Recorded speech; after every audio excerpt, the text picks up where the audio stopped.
Qué bueno que estamos aquí. ¿Cuántos están listos para escuchar algo de parte de Dios? Muy bien. Estamos en una serie que se llama El triunfo de los que no se contaminan.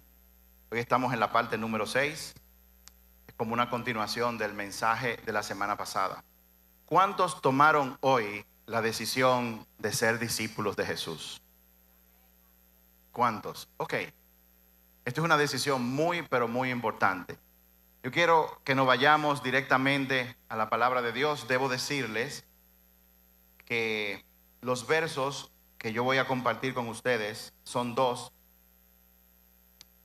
Aunque usted piense que usted ha escuchado muchos mensajes sobre esta cita bíblica, sepa que si usted abre su corazón, Dios le puede hablar. Vámonos al libro de Romanos, capítulo 12. Romanos, capítulo 12.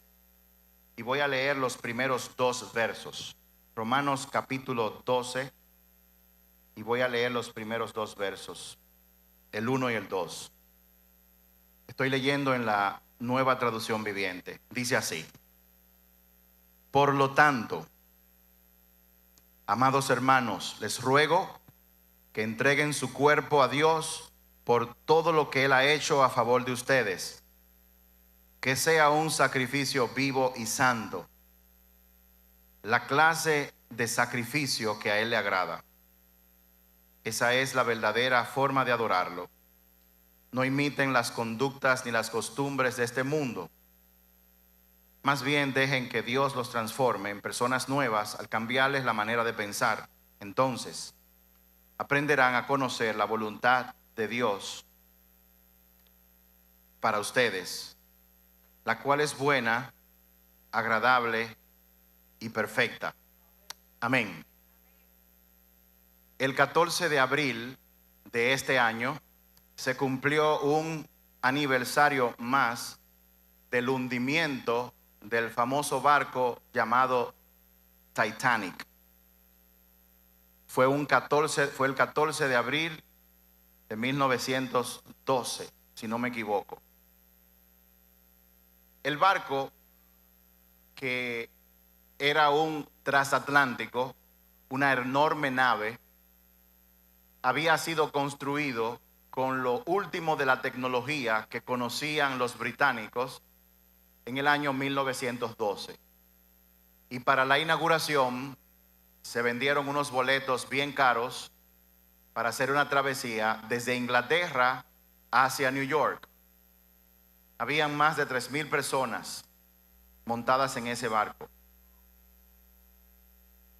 Ese día estaba supuesto a estar en el barco un señor llamado David Blair, que iba a ser el segundo oficial al mando de esa aeronave. El barco salió de su puerto, pero un día antes de salir, el señor David Blair, que iba a ser el segundo oficial, fue reasignado a otra función y él no estaba en el barco. El problema con esto era que David Blair tenía la llave del casillero donde estaban los binoculares que debe utilizar el vigía que está en el carajo. El carajo es ese poste alto que tienen los barcos allá arriba. Por eso que la gente le dice, mándalo para el carajo, o sea, mándalo para allá arriba, porque es muy solitario. Entonces, él no fue y por accidente se quedó con la llave y la llave no se fue con el barco.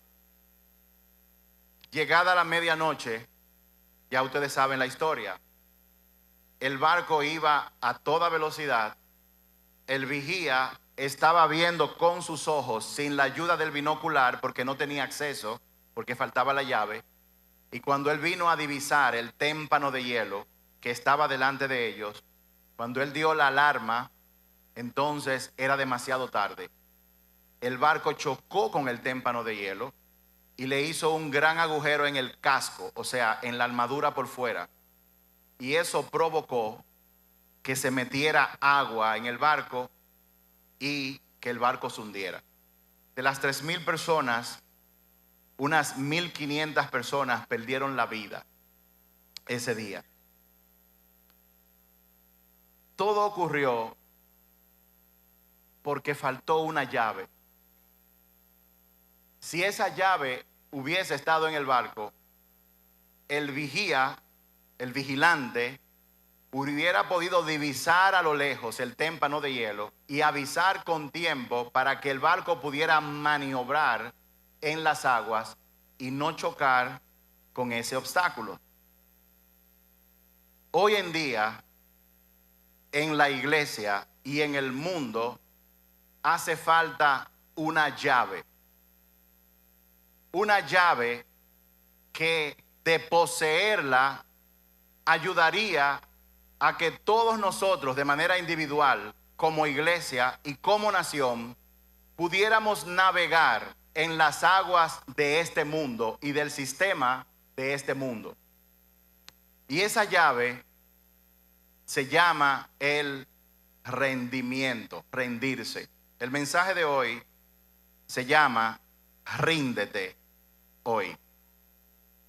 Ríndete hoy. Todos estamos envueltos en múltiples actividades. Hay personas que atienden sus negocios, atienden sus familias. Muchos de ellos vienen a la iglesia, oran y están envueltos en muchas cosas. Pero la realidad es que muchas vidas, muchas familias y de hecho muchas partes del cuerpo de Cristo, iglesias, se están hundiendo. Y se están hundiendo por la misma razón por la que el barco Titanic se hundió. La Biblia dice que nosotros estamos en el mundo, pero no somos del mundo.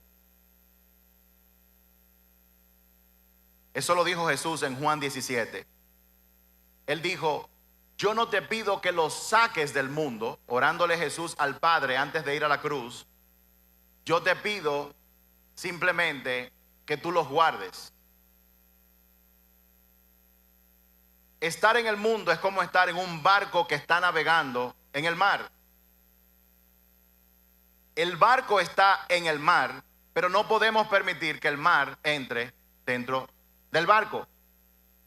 Porque si el mar entra dentro del barco, se va a hundir. De la misma manera, una persona, una familia se puede hundir cuando permite que el agua del sistema de este mundo entre en el barco de su corazón.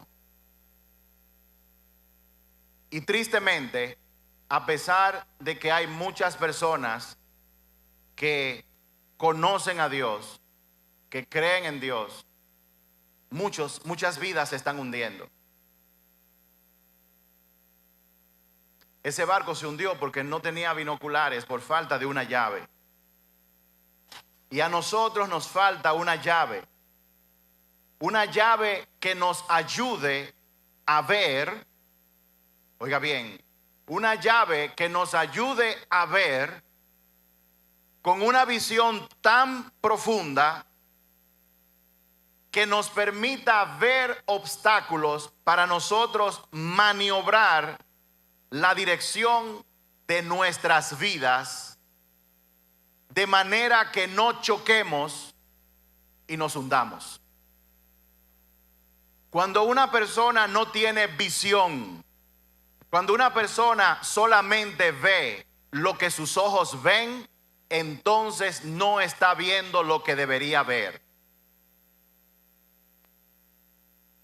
Y para navegar como individuos, para navegar como familia, como matrimonio, para navegar como iglesia, nosotros tenemos que tener la capacidad de ver más allá de lo que nuestros ojos ven. Porque si no lo hacemos, vamos a chocar con muchos obstáculos. Vamos a chocar como individuos yendo, por ejemplo, a reuniones después del trabajo que no deberíamos haber ido. Yo les conté en una ocasión, y lo voy a repetir de nuevo, que en una ocasión, luego de yo haber dicho, Señor, te entrego mi vida, yo quiero que tú seas que me guíe. 4 días más tarde, trabajando, yo estaba recién empezando los caminos y todavía estaba desmontando las actividades de mi trabajo corporativo para dedicarle más tiempo a mi trabajo en la obra de Dios, que es en la iglesia. Y en esa época, un cliente me invitó a almorzar en la persona de una mujer. Yo fui a un restaurante con ella y nada, yo fui a mi restaurante y para no cansarle la historia, en el restaurante esta mujer, una funcionaria de un banco, que me voy a limitar el nombre del banco, pues simplemente me hizo un pase. Me dijo que ella quería tener una relación conmigo a pesar de que ella sabía que yo era casado. Esa fue la realidad. Hay situaciones, hay reuniones, hay lugares a los que nosotros no deberíamos ir. Pero no podemos darnos cuenta de eso si solamente miramos con los ojos de la cara.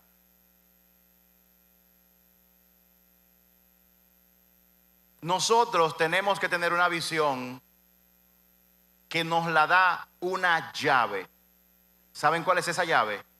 Rendirme completamente a Dios. Esa es la llave.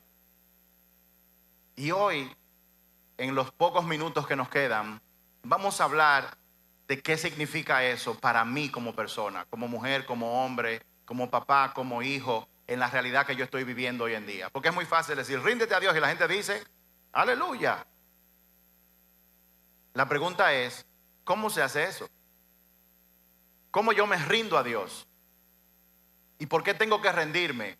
Me tengo que rendir porque esa es la llave que me va a permitir a mí ver más allá de lo que mis ojos ven, ver más allá de mi trabajo, ver más allá del pleito que tengo con mi cónyuge y por el cual me quiero divorciar, ver más allá de la lucha que tengo financiera que me está volviendo loco, ver más allá de la persecución que estoy sintiendo de parte de gente, ver más allá de que llegó el día de pagar la hipoteca o pagar el alquiler y no tengo el dinero para pagarlo. Dios quiere que tú veas más allá de lo que tus ojos están viendo, para que tú puedas maniobrar. Y de eso se trata lo que estamos hablando, de rendirse. En el pasaje que tenemos para el día de hoy, Romanos 12, 1 y 2, habla de esta llave, habla de rendirse. Ahora, ¿qué es rendirse? ¿Qué implica el que yo me rinda? ¿Qué significa eso? ¿Cómo luciría mi vida día a día, desde que yo me levanto hasta que me acuesto, si yo me rindo a Dios? ¿Cómo luciría eso? Lo primero es que rendirse implica someterse a. Implica someterse a alguien o a algo para hacer lo que ese alguien o ese algo me dicte que haga. Por ejemplo, si una persona, un policía lo está persiguiendo y le dice ríndase y lo apunta con una arma, la persona ¿qué hace? Levanta los brazos. Levantar los brazos significa me estoy sometiendo. Yo voy a hacer lo que usted me diga. Por favor, no dispare. Rendirse implica que yo voy a hacer lo que la persona a la que yo me rindo me diga que haga. Eso es rendirse. En un matrimonio hay un pacto en el cual hay un sometimiento el uno al otro. No es un sometimiento de la mujer al hombre, es un sometimiento del hombre a la mujer y de la mujer al hombre, donde el hombre es la cabeza de la casa. Y usted me preguntará, ¿y por qué así? Porque Dios lo dijo, punto. Yo tengo que averiguar. O hay que preguntar y cuestionar a Dios. Simplemente Dios lo dijo. Pero hay personas que se levantan, Dios es machista. Mire, no entre en el camino de juzgar a Dios porque le va a ir muy mal. Dios no es machista, Dios es bueno. Dios es amor. Y te ama a ti más de lo que tú te puedas imaginar. Amén. Entonces, rendirse implica someterse. Y para que usted pueda entender por qué Dios dice en este pasaje de Romanos 12, versos 1 y 2, de qué Él está hablando, para entender el contexto, no tenemos tiempo, pero yo quiero hacer un viaje rápido, como en 3 minutos, de todo lo que dice Pablo en los capítulos 1 al 11 del mismo libro. Esto es una mini enseñanza, pero va a ser muy interesante.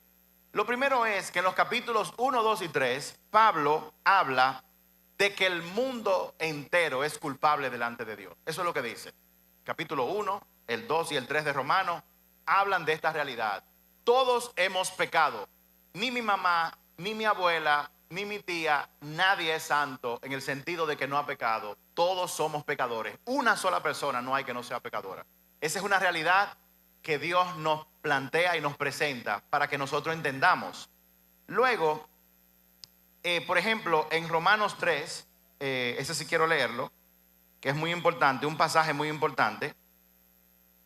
Romanos capítulo 3, verso 20, dice lo siguiente: pues nadie llegará jamás a ser justo ante Dios por hacer lo que la ley manda. Oh, ¿ustedes están oyendo lo que dice ahí? Nadie nunca llegará a ser justo delante de Dios por cumplir los 10 mandamientos. Cumplir los 10 mandamientos no te hacen justo. ¿Cómo, pastor? Aquí hay una contradicción fuerte. ¿Y no se supone que yo tengo que hacer lo que dicen los 10 mandamientos? Sí, claro que sí. Pero no es la ley, cumplir los 10 mandamientos, lo que te va a hacer. ¿Por qué razón?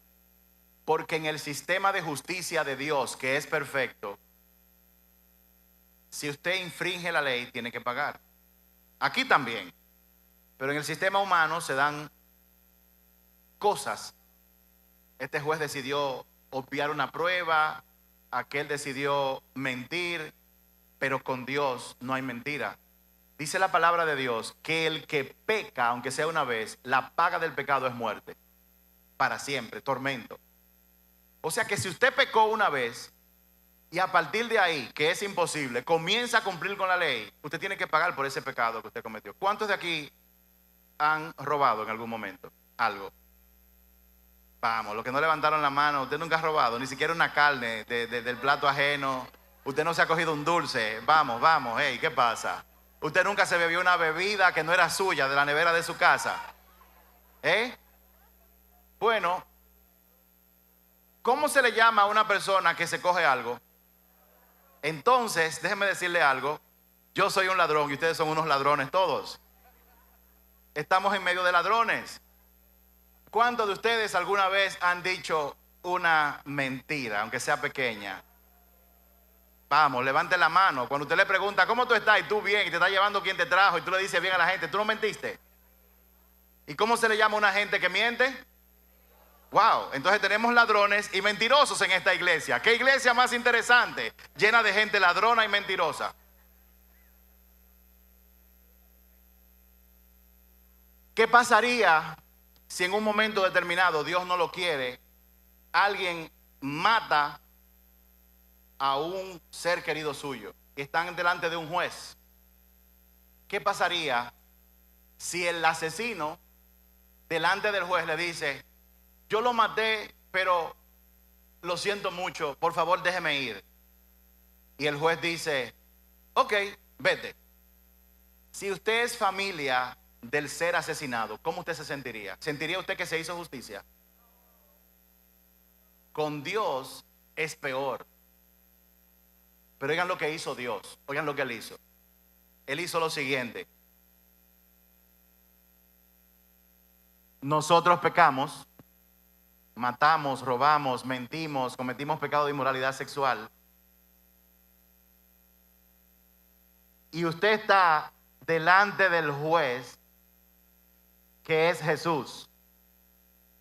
Tiene un fiscal que lo acusa, que es Satanás. Y él es muy bueno acusando. De hecho, lo hace todos los días en el mundo espiritual. Y dice: aquí está doña Julia. Y ella pecó. Tiene que morir. Y tiene que pagar por su culpa.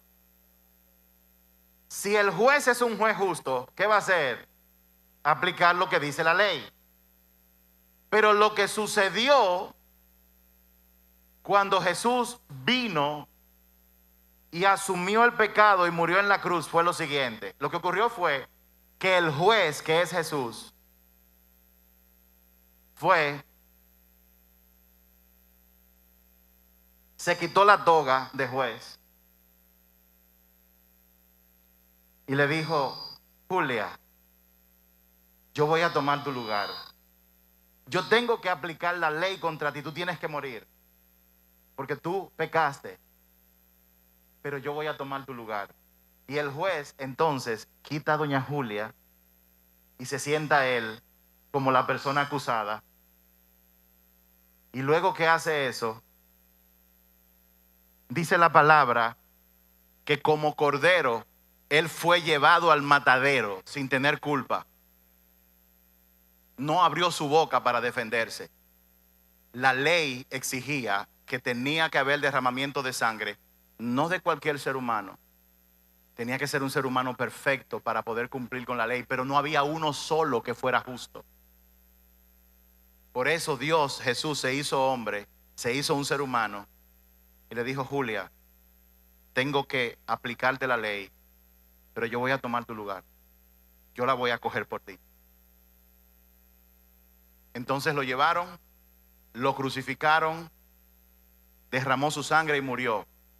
Y en ese preciso momento, entonces todo lo que la ley exigía fue cumplido.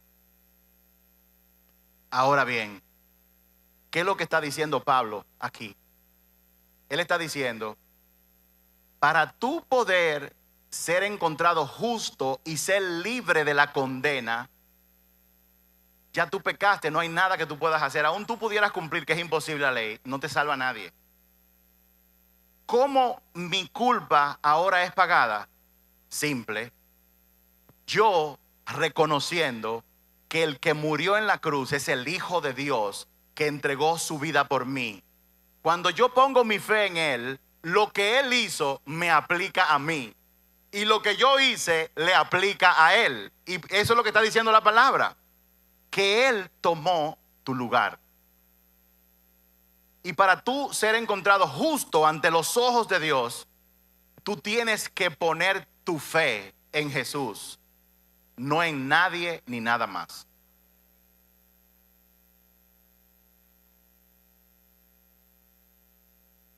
Yo quisiera como que eso se asentara un poquito, porque mucha gente no entiende esto.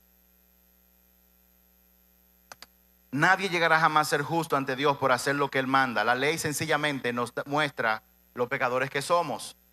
Pero ahora, tal como se prometió tiempo atrás en los escritos de Moisés y los profetas, Dios nos ha mostrado cómo podemos ser justos ante Él sin cumplir con las exigencias de la ley.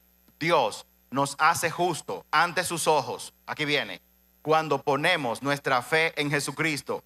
Y eso es verdad para todo el que cree, sea quien fuere. No importa que usted sea chino, piel blanca, piel morena, vanilejo, santiagués, capitaleño, mexicano, colombiano, rico, pobre, no importa. Si usted pone su fe en Jesucristo, entonces lo que Él hizo en la cruz, esos méritos, Dios se los va a entregar a usted.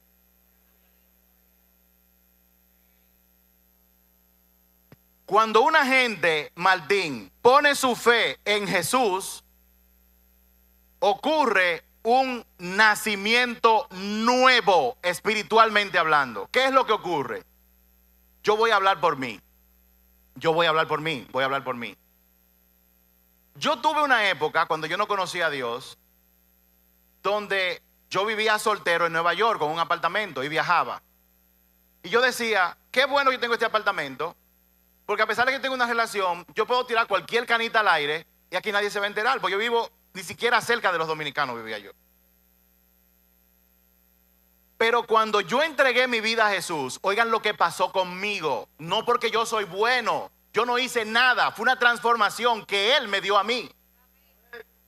Y la transformación fue que ahora yo me encontraba repugnante ponerle la mano a una mujer que no fuera mi esposa. Vuelvo y repito, yo no soy bueno, yo soy un gran pecador, sasasasasaso. No tengo méritos en sentirme así. Ese mérito lo tengo porque el día que yo le entregué mi vida a Él, un nuevo nacimiento se produjo en mí. Ya a partir de ahí, progresivamente, ya no vivo yo, Cristo, mientras más yo me apego a lo que Él dice en su palabra, va viviendo Él a través de mí. ¿Cuántos me están siguiendo? Yo antes, como ingeniero, era experto robándome tecnológicamente muchas cosas. Y desde que yo experimenté ese nuevo nacimiento, yo me acuerdo como ahora. Yo dije, pero yo me estoy robando la luz de mi casa. Oh, y me sentí incómodo.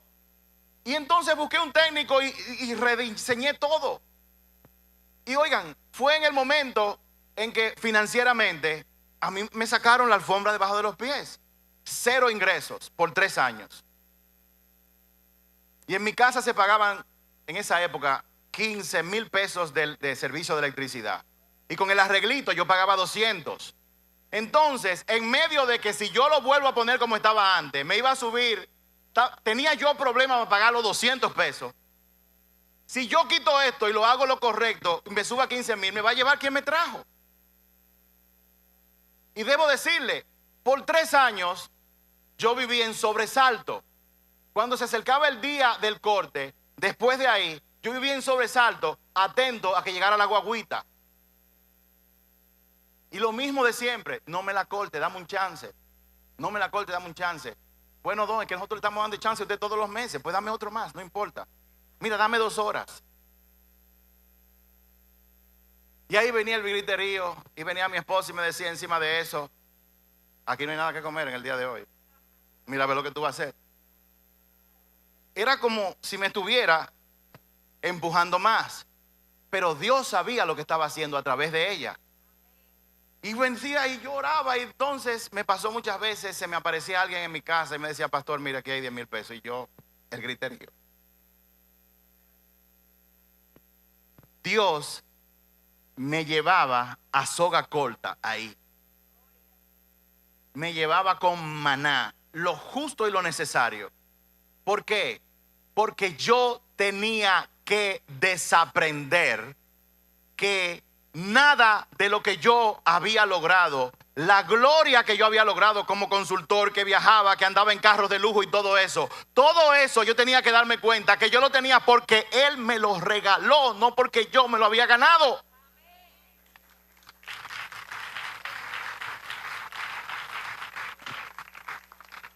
Y recuerdo una vez que cuando yo iba a empezar, antes de empezar el desierto, el pastor Kilvio, que no era pastor en esa época, me dijo, vende ese carro, suelta ese carro. Y yo, no, ese carro no es nada. Yo nada más lo uso los viernes para salir con mi esposa los viernes. Un Jaguar. Déjame tranquilo, muchacho. Cuando yo estaba comiendo tierra, yo prácticamente los regalé ese carro. No lo quería más.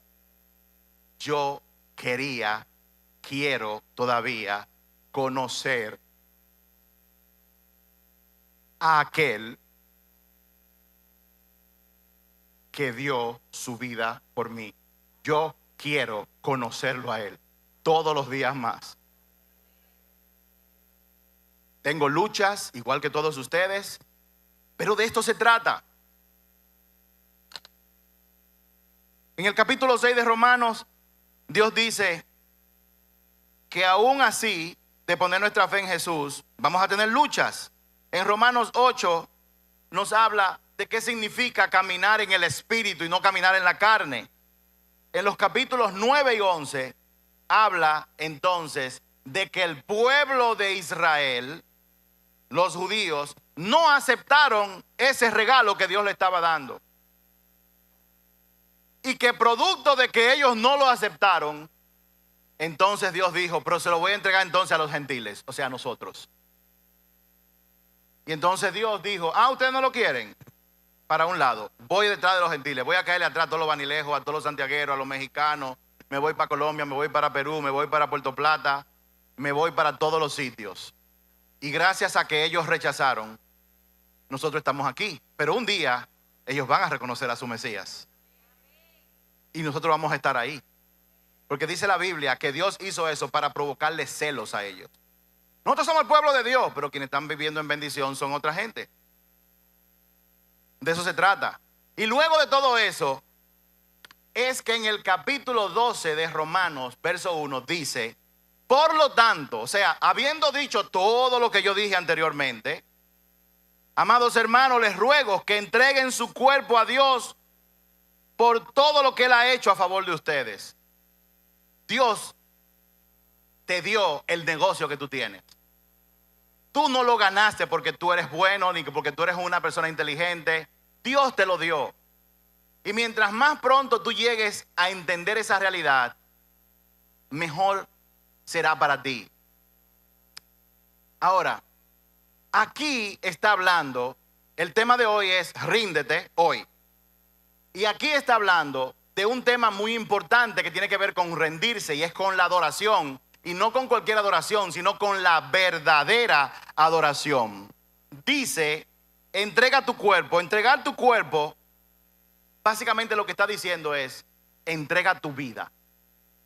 Dios hace en la humanidad a través de nosotros.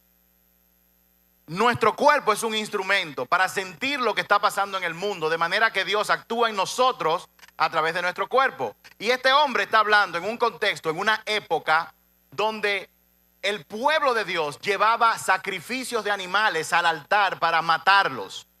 Y él está diciendo, Dios quiere que tú entregues tu cuerpo, pero como un sacrificio vivo, que tú no, o sea, mientras tú estás vivo, Él quiere que tú digas, Señor, coge mi vida y haz lo que tú quieras con ella. Es lo que está diciendo. Ahora, ¿qué significa hacer un sacrificio vivo? ¿Qué implica? Hacer un sacrificio vivo implica poner tus deseos como algo secundario para asumir los deseos de Dios en tu vida. Yo quiero darme una hartura de chicharrón a las 12 de la noche, pero el Espíritu Santo me dice que yo tengo que cuidar mi cuerpo porque es templo del Espíritu Santo. Entonces, mi deseo de comer chicharrón yo lo dejo a un lado. Yo quiero volver a tomar alcohol y emborracharme, pero el Espíritu Santo me dice, no, a Dios no le gusta eso. Y a Dios no le gusta eso, no es porque no le guste, es porque Él sabe que a ti no te conviene. Todo lo que Dios no quiere que tú hagas es porque a quien le conviene no hacerlo, es a ti. Él no se beneficia con eso. Cuando un muchacho quiere ponerle la mano a una estufa caliente, uno lo agarra. ¿Por qué? Para que haga lo que uno dice. Es porque ellos se pueden quemar. Entregarme como un sacrificio vivo implica que en vez de yo seguir mis deseos, en vez de yo accionar en base a mis emociones, yo primero le pregunto a Dios, ¿qué hago en este caso?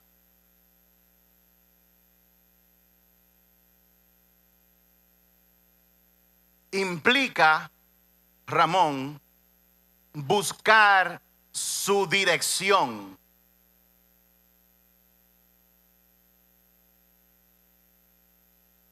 Y estoy hablando de esto, y aquí menciona la palabra adoración, porque dice, esa es la verdadera forma de adorarlo.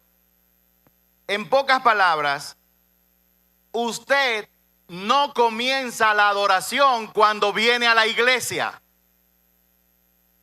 La adoración comienza cuando yo me levanto por la mañana y en vez de hacer lo que mis deseos dicen, yo voy donde él y le pregunto, ¿qué hago en este caso? Eso es adoración. Esa es la verdadera adoración. Cuando nos juntamos aquí, nosotros venimos como grupo corporativo, como mucho, como todo un pueblo, a cantarle a Él, que es otra forma de adoración, que va a tener sentido única y exclusivamente cuando yo soy un adorador de verdad. O sea, cuando yo vivo una vida donde yo le pregunto a Él antes de yo actuar. Esa es la adoración verdadera. Y Dios lo que está diciendo en este verso 1, por tanto, yo les pido, les sugiero que usted se rinda hoy a que yo como estudiante, en vez de hacer una rabieta contra mis padres, yo lo pienso dos veces. La palabra dice que yo me tengo que someter y honrar a mis padres, entonces yo me callo.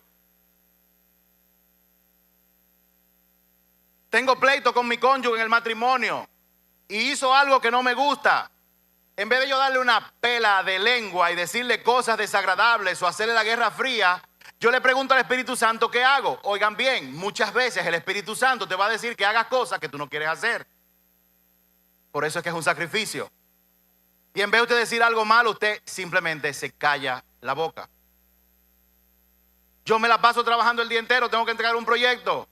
Pero Dios dice que como hombre yo tengo que amar a mi esposa. No se trata de tener sentimientos, se trata de servirla, a hacer por ella lo que a ella le gusta que le hagan. Y a las mujeres le gusta, por lo menos a la mía, que pase tiempo de calidad con ella.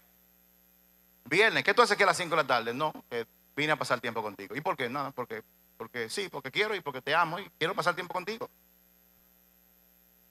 Ni un amén de las mujeres. No, sigan ahí. Sigan durmiendo. Mucha gente cree falsamente que los problemas que tiene el matrimonio se originaron en el matrimonio y eso no es cierto. Los problemas que usted enfrenta en su matrimonio empezaron cuando usted estaba chiquito y chiquita. Usted simplemente se casó con alguien con problemas que salió a relucir en el matrimonio. Entregar mi cuerpo como sacrificio vivo significa yo voy a hacer lo que Dios me diga, aunque yo no quiera. Y yo antes de concluir en unos minutos les voy a decir cuál es el beneficio que eso trae para nosotros. Y es algo impresionante. Es algo que si el Espíritu Santo le da el entendimiento, es una perla, es una joya que hará que usted lo piense 2 veces antes de soltar el freno de su lengua cuando esté insultando o hablando de alguien. Te va a decir, no me conviene, como un caballo, cállate lengua. Hablando como los locos, y no sé por qué voy a decir esto. ¿Cuántos quieren saber cómo se solucionan los problemas de mi matrimonio? Una clave muy simple. Desenfóquese de su cónyuge y pregúntale a Dios, si aquí hay un problema, es porque los dos tenemos problemas. Desenfóquese de su cónyuge y dile, Dios, dime cuáles son mis problemas para yo resolver mi problema. Porque usted nada más puede resolver su problema. Usted no puede resolver los problemas de su marido o de su mujer. Si usted cambia el enfoque y dice, déjame cambiar yo,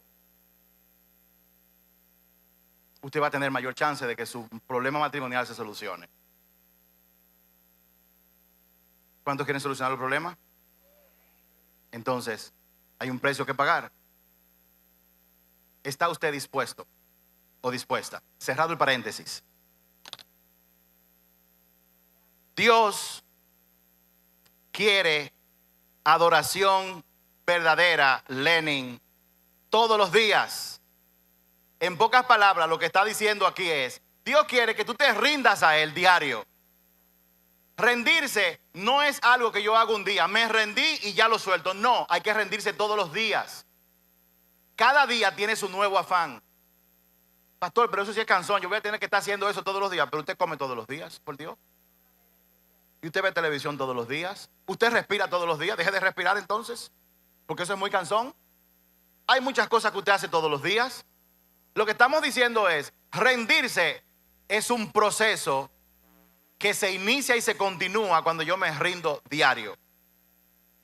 Desde que usted se levanta a las 12 del mediodía. Si se le olvidó a las 4 de la tarde en el tráfico, cuando la persona se metió en el medio y comenzó a masticar chicle y se olvidó que usted estaba ahí, que la luz cambió a verde, usted tiene que rendirse a Dios en ese momento y no insultar a esa persona. Uy, me estoy predicando a mí mismo.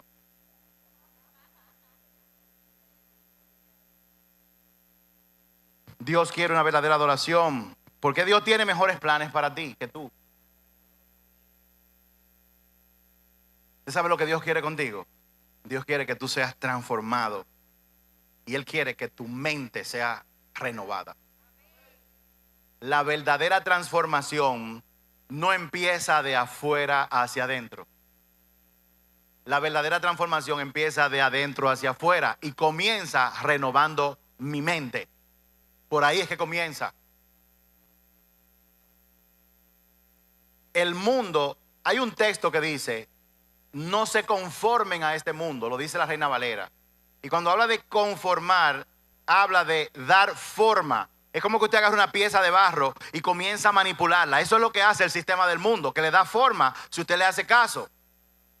Pero la verdadera transformación no empieza por fuera, no empieza diciendo, ok, pues entonces hoy me callo la boca. No, la verdadera transformación comienza trabajando. ¿Por qué tú estás abriendo la boca y maldiciendo? Y tiene que ver con tus pensamientos, con tu forma de pensar. Muchas corrientes orientales han cogido toda esta información que es puramente de Dios para transformarla en muchas sectas y ahí están los yoga, ahí están los rosacruces, ahí están los gnósticos. La realidad es que la transformación tuya de raíz comienza cuando tú comienzas a trabajar y a renovar tu mente. ¿Cómo se hace eso? De eso vamos a hablar más adelante, posiblemente no en el día de hoy. Ahora, ¿cuál es el requerimiento que Dios tiene de mí para que yo me transforme? En el verso 2 lo dice de esta forma. Dice, de Romanos 12:2, dice, no imiten las conductas ni las costumbres de este mundo. Ok. Si yo quiero que Dios me transforme de adentro hacia afuera, ¿cuál es mi participación en todo eso? Tengo que comenzar no imitando ni las costumbres, ni los comportamientos, ni la conducta de este mundo. Por ahí empieza. Dice, más bien deje que Dios los transforme en personas nuevas. Al cambiarles, ¿qué? La manera de pensar. Entonces aprenderán a conocer la voluntad de Dios para ustedes, la cual es buena, agradable y perfecta. Yo quiero leerle este mismo verso en la versión de la Biblia amplificada, que está en inglés, pero se la voy a decir porque amplifica un poco más. Oigan lo que dice. Y no te dejes dar forma por este mundo. No lo permitas que eso ocurra más con sus valores y costumbres superficiales. Pero sé transformado y progresivamente cambiado a medida que maduras espiritualmente mediante la renovación de tu mente, enfocándola en los valores y actitudes de Dios, de manera que puedas probar por ti mismo lo que es la voluntad de Dios, la cual es buena, agradable y perfecta, en su plan y propósito para ti particularmente. Es el mismo verso, más detalladamente explicado. No imitar conductas ni costumbres. Salió TikTok, ahí está todo el mundo de ridículo, haciendo su cosa. Ok. Es que yo me divierto. Pero entonces usted se divierte y si lo contabilizamos, usted pasa aproximadamente, sumándolo en tiempo, en un mes hasta 3 días mirando videos de TikTok. Y yo no sé si usted sabe que el tiempo que usted tiene en esta tierra es muy limitado y que hay que aprovechar el tiempo, como dice en Efesios capítulo 5, verso 15, porque los tiempos son malos. ¿O usted se le cogió con que me voy a dejar la barba y me voy a teñir una de rosado y otra de verde? ¿Qué tiene eso de malo, pastor? Bueno, todo depende de por qué tú lo estás haciendo. Porque si tú te tiñes la barba de un lado y otro y lo haces porque tú quieres estar conforme a lo que otros están haciendo, entonces tú tienes problemas porque te estás dejando conformar por el mundo. Pastor, ¿ponerse un tatuaje es malo? Yo no he encontrado ninguna palabra en la Biblia que lo diga. Pero si tú te pones un tatuaje porque tú quieres expresar tu amor de una manera que todo el mundo lo vea, sobre todo el que se pone los tatuajes donde nadie lo ve, yo no entiendo eso.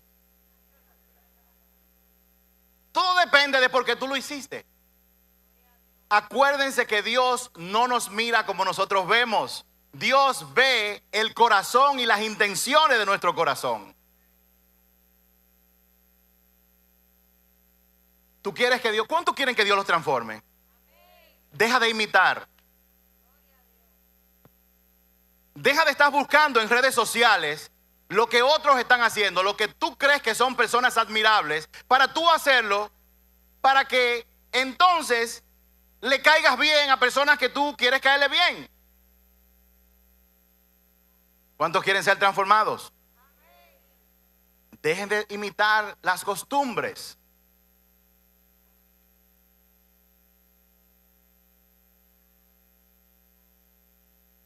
Con eso Dios actúa. Pero cuando yo vivo mi vida solamente imitando el mundo, de lo que habla la Biblia cuando habla del mundo, habla de un sistema espiritual corrupto que tiene como propósito destruir el propósito para el cual Dios te creó. ¿Cómo se manifiesta eso? En mucha gente lo pone rebelde a Dios. Yo voy a la iglesia, pero a mí nadie me va a decir lo que tengo que hacer. Aquí hay mucha gente así. Y tú lo ves ahí cruzado de brazos.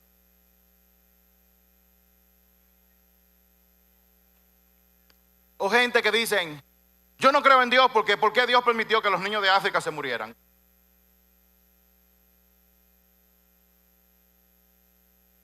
Los niños de África se murieron, no tiene nada que ver con Dios. Eso es producto del pecado. La maldad de este mundo es producto del pecado, de que el hombre pecó.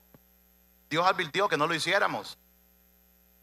Pero mucha gente cae en la trampa de acusar a otros y a Dios por un pecado que Dios no tiene nada que ver con eso.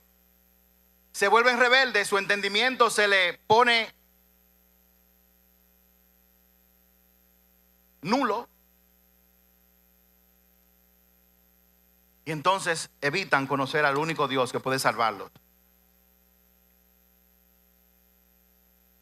El mundo se refiere a un sistema, como hay sistemas, el sistema financiero, el sistema político, el sistema del entretenimiento, son sistemas. El sistema del mundo es un sistema diseñado, muy bien hecho, para que tú nunca tengas una relación con Dios y te mueras así. Y si haces una oración aceptando al Señor, bueno, pues vas a ser salvo. Pero cuando tú llegues allá arriba, que tú estés delante del juez, y ese juez te diga a ti, ok, vamos a ver todo lo que tú hiciste, porque déjeme aclararle algo. Lourdes, déjame aclararte algo. Por obras tú no eres salva. Pero Dios te salva para que tú hagas obras aquí. Y las obras que tú haces aquí van a ser premiadas allá en el cielo. Tú vas a ser salvo. Pero por eso es que habla de que va a haber llanto y rechinar de dientes. No es porque la gente va para el infierno necesariamente. Va a haber llanto y rechinar de dientes porque tú vas a decir, yo tuve la oportunidad de hacer esto y no lo hice. Yo tuve la oportunidad de servir en la obra de Dios, pero yo no quería que me pusieran en el baño. Yo tuve la oportunidad de servir, pero tenía muchas excusas. Las excusas de mis hijos. Nadie tiene excusas para servir en la obra de Dios. Esa es la realidad. Por favor, despierten. Nosotros no queremos que ustedes sirvan para que nos ayuden. Porque la verdad es que si usted dice no a servir, siempre aparece alguien. Esa es la realidad. Aquí hay gente que llegan y a la semana dicen, pero yo tengo que servir en esta casa. Y ustedes lo ven que están sirviendo. Y hay gente resentida. Pero yo le pedí al pastor que yo quería servir en tal sitio. ¿Y quién le ha dicho a usted que Dios quiere que usted sirva en tal sitio? Yo quiero servir en tal sitio significa que tú le estás haciendo un favor a Dios. Y Dios no necesita favores. Dios necesita que tú te arrepientas, deje tu rebeldía, deje tu orgullo, deje tu raíz de amargura y te sometas a hacer lo que Él quiera cuando Él quiera. ¿Alguien está aquí?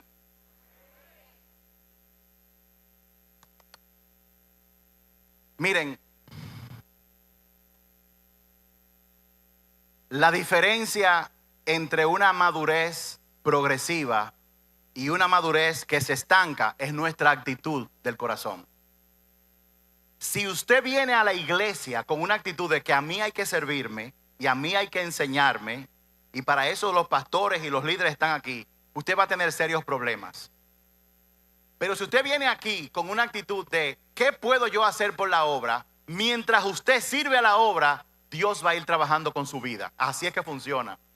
Y mientras más tú das, más tú recibes. Mientras más tú das, más tú recibes. Dijo Jesús en Hechos, hay mayor bendición en dar que en recibir. Si lo dijo Jesús, si usted no lo cree, problema suyo. Pero si usted vive en escasez, amargado todo el tiempo, ¿y por qué a mí no? ¿Y por qué a mí no? ¿Y por qué a mí no? Usted tiene problemas, cambie su actitud, comience a servir. Comience a dar. Una pregunta, ¿por quién tú quieres ser aceptado o aceptada?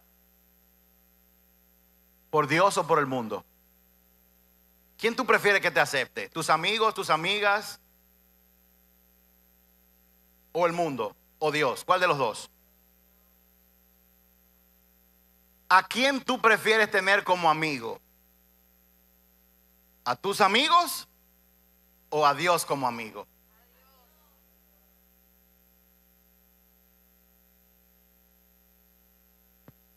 Estamos supuestos a estar en este mundo, pero no somos de este mundo. Déjenme compartirles algo y estoy casi terminando. Y escuchen muy bien, porque esto es muy importante. Aquí viene la perla de este mensaje del día de hoy. Dios, muchas cosas, Él desea, pero no todas las determina Él. Dios desea muchas cosas, pero no todas Él las determina para que hagan.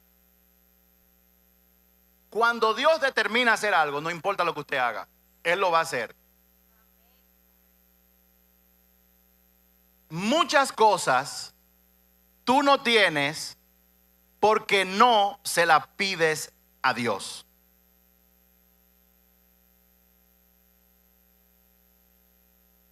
Muchas cosas tú no tienes porque no se las pides a Dios. Así de simple. En Santiago 4, en la parte B, dice, Santiago 4, verso 2, dice, sin embargo, no tienen lo que desean porque no se lo piden a Dios. En pocas palabras, hay cosas que tú deseas y no las tienes porque no las pides. Pero también está que nosotros pedimos muchas cosas, pero no las recibimos porque no las pedimos de acuerdo a lo que Dios desea. Santiago 4, verso 3. Aun cuando se lo piden, tampoco lo reciben, porque lo piden con malas intenciones. Desean solamente lo que les dará placer. Lo que Dios determina siempre ocurrirá. Pero si tú pides de acuerdo a lo que Dios desea, el Señor determinará que ocurra.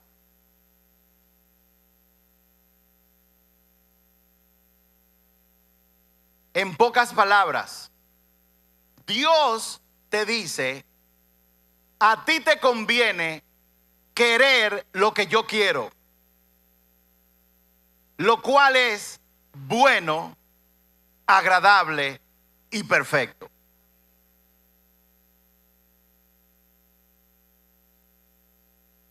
Dios desea muchas cosas, pero hay muchas cosas que Él no determina que ocurren porque Él está esperando por ti para que ocurran. Y muchas cosas que Dios desea a ti no te ocurren porque tú no pides. Y cuando tú pides, tampoco ocurren porque lo que tú deseas es para darte placer a ti. Lo que tú deseas no está de acuerdo a lo que Dios desea. Cuando lo que tú deseas es igual que lo que Dios desea y tú se lo pides a Dios, Él va a hacer que ocurra y te vas a dar cuenta que lo que Dios desea y ahora tú deseas es bueno, agradable y perfecto. Buena noticia para todos. Si tú te rindes hoy a Dios, su voluntad te va a encontrar a ti. Tú no vas a tener que buscarla. ¿Cómo? ¿Cómo? Ok, me voy a rendir a Dios, pero dígame el método para averiguar qué es lo que Dios quiere, cuáles son sus deseos. Tu trabajo es ríndete a Él. Si tú te rindes a Él, la voluntad de Dios para tu vida te va a encontrar. Pastor, ¿de dónde usted saca eso? Ok. Humanamente hablando, pudiéramos, dentro de nuestra limitada mente, la voluntad de Dios dividirla en dos partes. Una, la voluntad revelada, y otra, su voluntad secreta. ¿Cuál es la voluntad revelada de Dios? Todo lo que está en la Biblia es la voluntad de Dios revelada. Así dice el Señor: yo soy tu pastor y nada te faltará. Así dice el Señor: yo soy tu luz y tu salvación, no temas. Así dice el Señor: cuando pases por las aguas no te ahogarán. Si pasas por el fuego no te quemará. La voluntad revelada de Dios está en su palabra. Esa no hay que orarla, solamente tenemos que leerla con entendimiento. Pero la voluntad secreta de Dios tiene que ver con lo que Él quiere hacer contigo de manera particular. Vamos a poner un ejemplo. No tengo trabajo. Salgo a buscar trabajo y de repente me dan dos ofertas de trabajo. En una me pagan 250,000 pesos mensuales. En otra me pagan 200. ¿Cuál debo coger? ¿Cuántos piensan que la de 250? ¿Cuántos piensan que la de 200? ¿Cuántos piensan que hay que preguntarle a Dios a ver qué Él piensa? De eso se trata la voluntad secreta de Dios. Usted no se lleva por sus ojos y por sus deseos. Voy a decir porque son 50,000 pesos más. No. Señor, ¿qué tú quieres que yo haga? Esa es la voluntad secreta de Dios.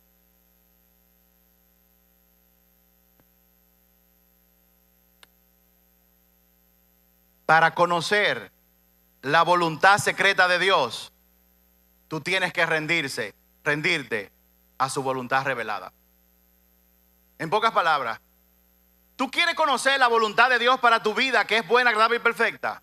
Hay algo que tú puedes hacer. Sométete, ríndete hoy a su voluntad que ha sido revelada en la palabra de Dios. Haz lo que Dios dice en la Biblia y lo que Dios quiere para ti te va a encontrar a ti. Tú no vas a tener que buscarlo.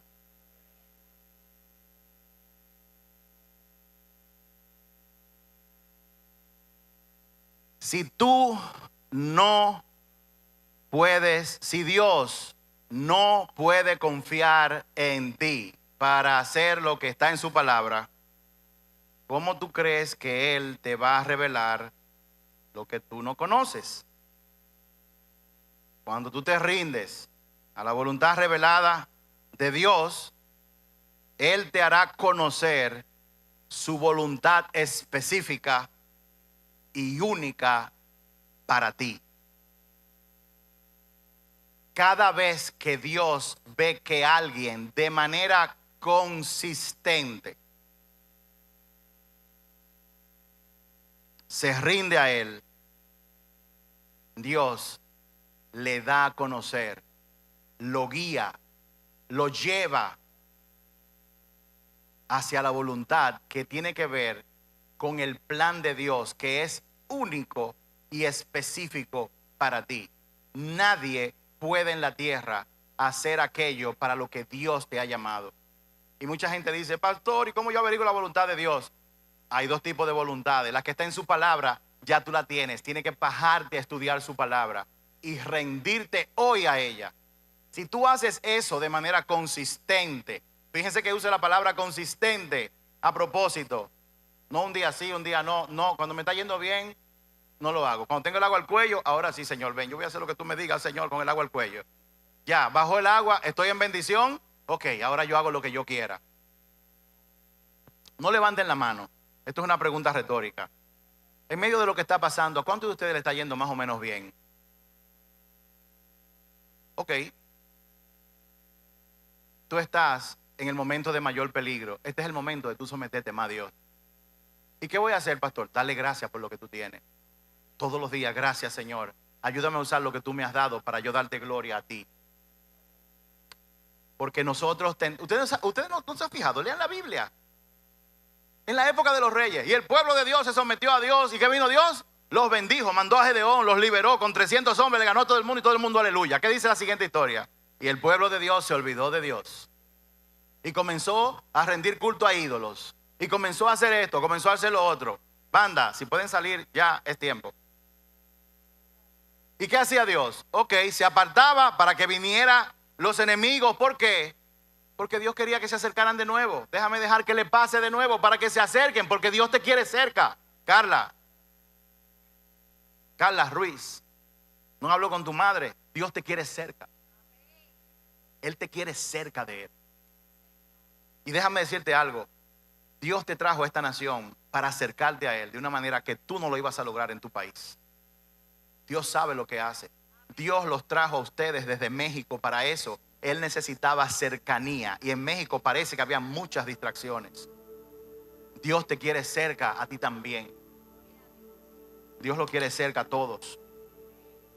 Vamos a ponernos de pie.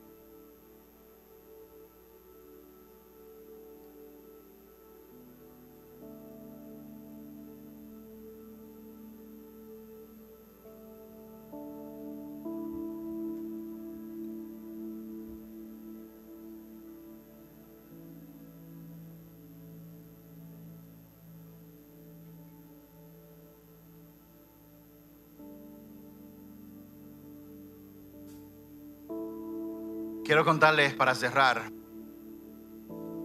esta pequeña historia.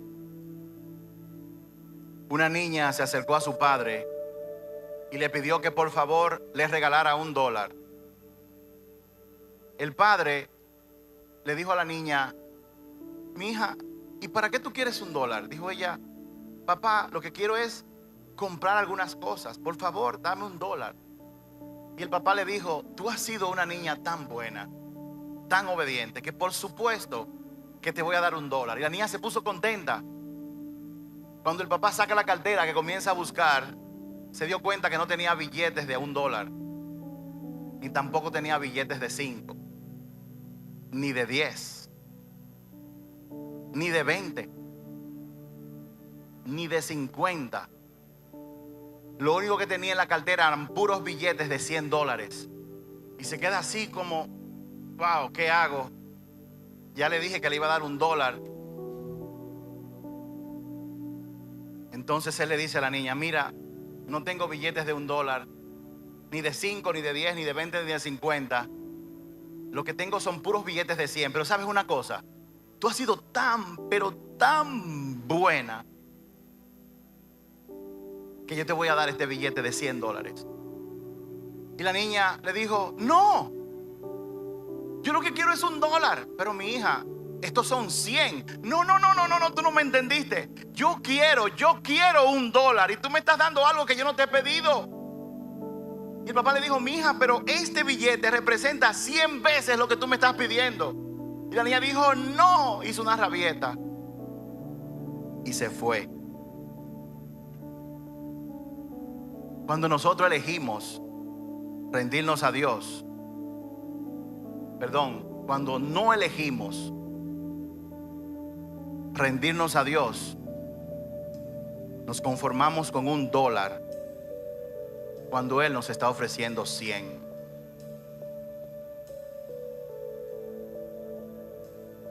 Dios quiere que tú sepas que si tú te rindes a Él, Él te va a dar mucho más de lo que jamás tú pudieras pedir o imaginar. Pero para ello, tú tienes que someterte a Él. Hay personas que me están escuchando que Dios les ha dicho: tú tienes que hacer una siembra especial en esta casa, y no lo han hecho. Cuando yo me rindo, cuando Dios te dice a ti: ve donde esa persona y pídele perdón. Ya me trata bien. No, tienes que pedirle perdón. Cuando tú te rindes a Él, Él te va a dar más, mucho más de lo que jamás tú pudieras pedir, Amarilis, o ni siquiera imaginar. Cierren sus ojos, vamos a orar. Ante ti postrado estoy aquí. Este es un momento Te rindo mi ser, donde Dios te dice, te invita rindo mi a que tú te rindas a Él. con tu amor. Ríndete, te dice el Señor. Atráeme, Entrégame tu vida. Señor, vengo a tus pies. Y muchas veces pensamos que si yo rindo mi vida, nos da miedo porque no sé lo que va a pasar. A ti me rindo. Y Dios te dice, ríndete. Mi voluntad para ti es siempre buena, siempre agradable y siempre perfecta. ¿Qué es aquello en tu vida que todavía tú no has rendido a Dios?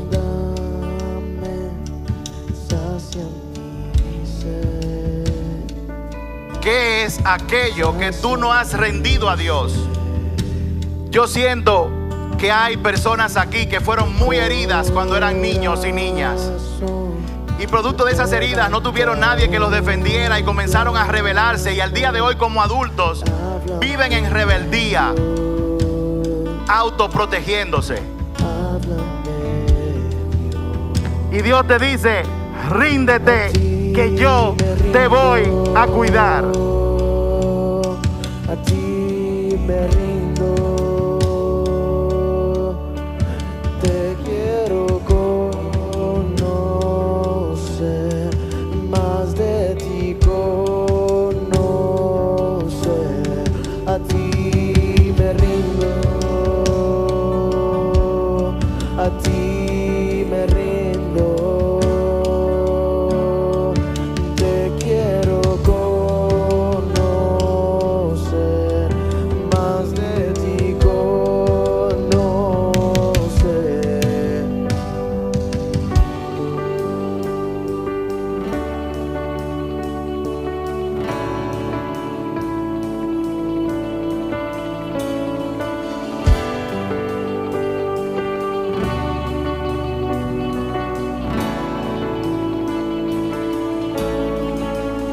Con tu aliento, Dios, sopla en mi interior.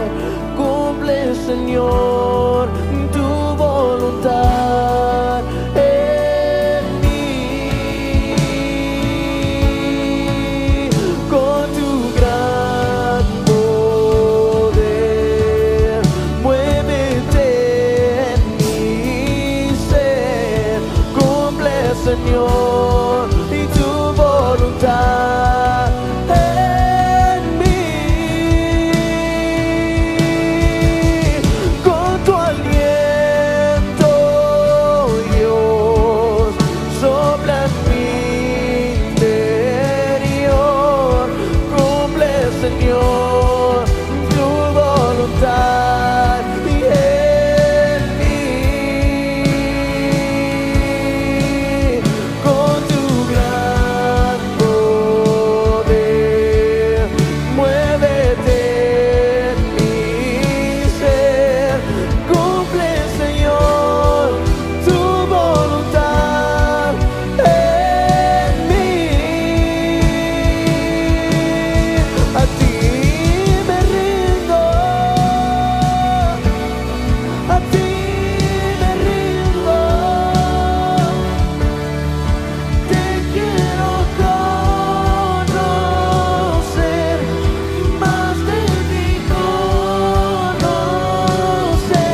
Hay cosas aquí que Dios quiere darte.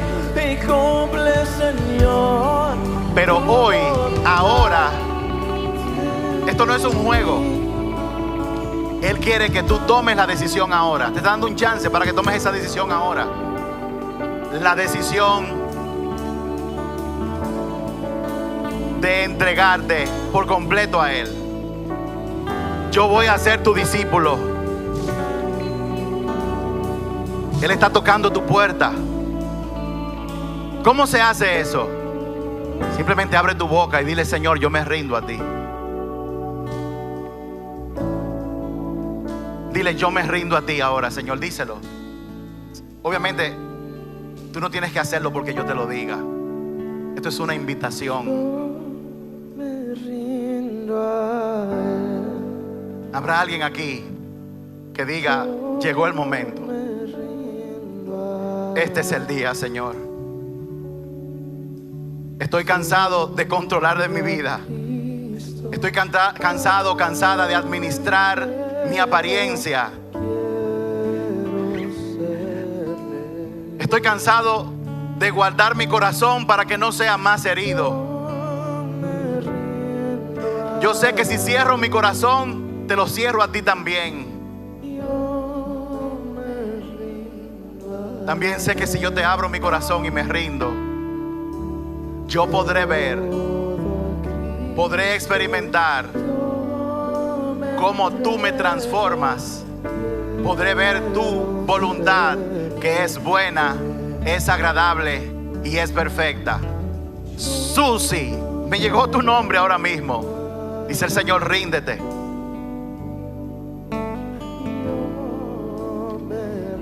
Esto no es un regaño, dice el Señor. Este es un acto de amor.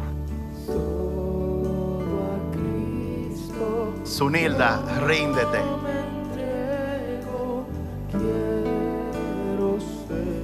Alejandro, ríndete.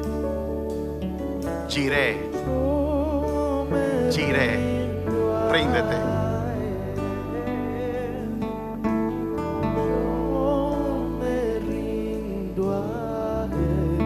Dios está detrás de ti. Con riñón o sin riñón, ríndete.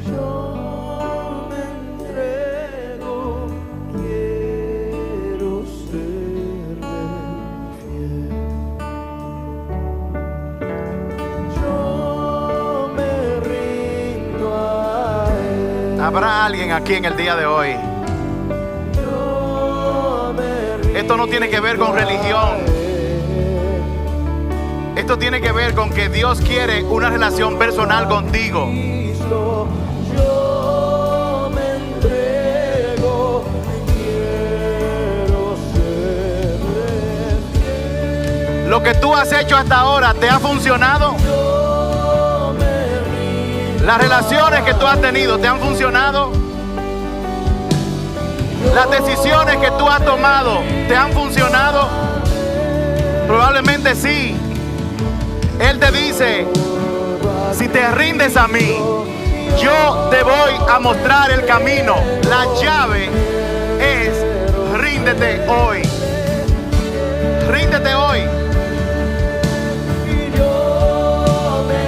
Siento el Espíritu Santo tratando con algunas personas, también con las que están viendo.